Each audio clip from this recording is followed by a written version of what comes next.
in a world overflowing with digital noise. Have you ever wondered why it feels harder and harder to sit down and finish a book, focus deeply on an important task, or even listen attentively to a friend's story? We now live in an age where our phones never leave our hands, where notifications, emails, endless scrolling feeds, and short-form videos creep into every corner of our lives. And suddenly, we realize that our ability to focus, the foundation of deep thinking, creativity, and true happiness, is slipping away. In his book Stolen Focus, Why You Can't Pay Attention, Johann, a well-known journalist and author, raises a vital question. Why is our attention disappearing? And can we ever get it back? With sharp insights and heartfelt storytelling, Hari takes us on an eye-opening journey to uncover what is happening to our minds, our societies, and our daily habits. The first culprit Johann identifies is the powerful grip of technology and social media. Platforms like Facebook, Twitter, Instagram, and TikTok are not simply tools for connection. They are sophisticated machines designed to capture and hold our attention for as long as possible. Drawing on research from Tristan Harris, a former Google employee, Hari demonstrates that technology addiction is not about individual weakness, but about systems intentionally engineered to exploit our psychology. Push notifications, infinite scrolling, personalized algorithms. These aren't random features, but deliberate strategies to trigger dopamine and keep us glued to our screens. Yet technology is only part of the story. Another profound cause is information overload. We are now bombarded with a staggering amount of data every single day.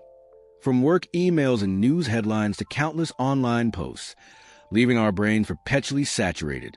Hari cites research from Stanford psychologist Clifford Nass, who showed that when the brain is flooded with excessive input, its ability to process, remember, and concentrate drops dramatically, while stress and anxiety rise sharply. This explains why, despite knowing more, we so often feel overwhelmed, distracted, and mentally drained.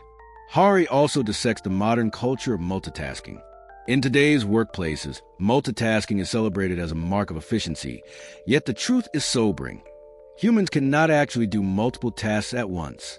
What we really do is switch rapidly between them, and the cost of this switching is steep.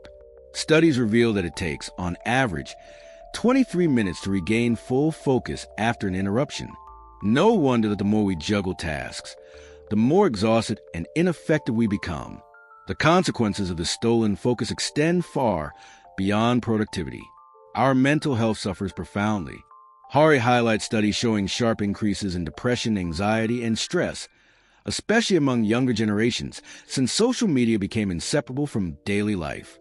Attention loss also weakens our ability to truly listen and empathize, which erodes the quality of our relationships. Friendships, families, and communities suffer when our minds are fragmented. Perhaps most alarming, without focus we lose a capacity for deep thought and creativity. Hari reminds us that solving complex problems and entering the powerful state of flow requires sustained, uninterrupted concentration, something nearly impossible in a distracted world. But stolen focus is not just a warning. It is a guidebook filled with practical solutions. First, Hari encourages us to create distraction-free environments. That means turning off notifications, setting specific times for email and social media, and carving out spaces reserved only for focused work. Second, he stresses the importance of smart time management. He introduces the Pomodoro technique, working in 25-minute blocks followed by short breaks, with longer rests after 4 cycles. This method helps maintain concentration while preventing burnout. Hari also underscores the power of training the mind to meditation, yoga, and mindfulness practices. These activities calm the brain, reduce stress, and strengthen our attention muscles. Sleep and nutrition, too, play a critical role. Quality rest and a balanced diet provide the energy and cognitive clarity our brains need. Another crucial step is setting boundaries with technology. Whether it's limiting phone use, scheduling tech-free hours during meals, or even taking digital Sabbaths on weekends, these practices allow the brain to reset and recover. One of Hari's more surprising but valuable suggestions is to embrace moments of doing nothing. Far from being wasted time, these pauses let the brain process, reflect, and spark creativity. Above all, Johann insists that reclaiming focus is not solely a personal responsibility. it is also a collective challenge.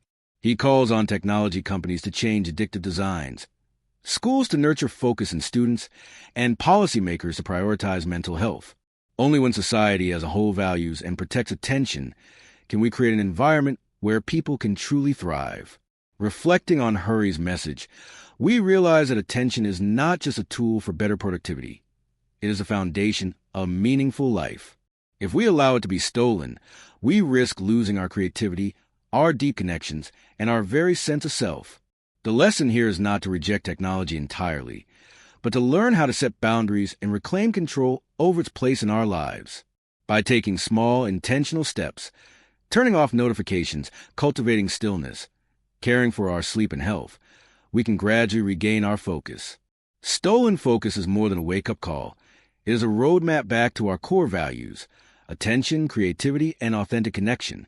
It reminds us that even in the storm of technology, we still have the power to choose how we live, to choose presence, depth, and intentional focus. If you've been feeling swept away by constant distraction, struggling to complete meaningful work, or longing for deeper human connection, this book is one you cannot afford to miss. Start by giving your mind the quiet space it craves, and you'll soon discover, when we reclaim our focus, we don't just regain our productivity, we reclaim the fullness of our lives.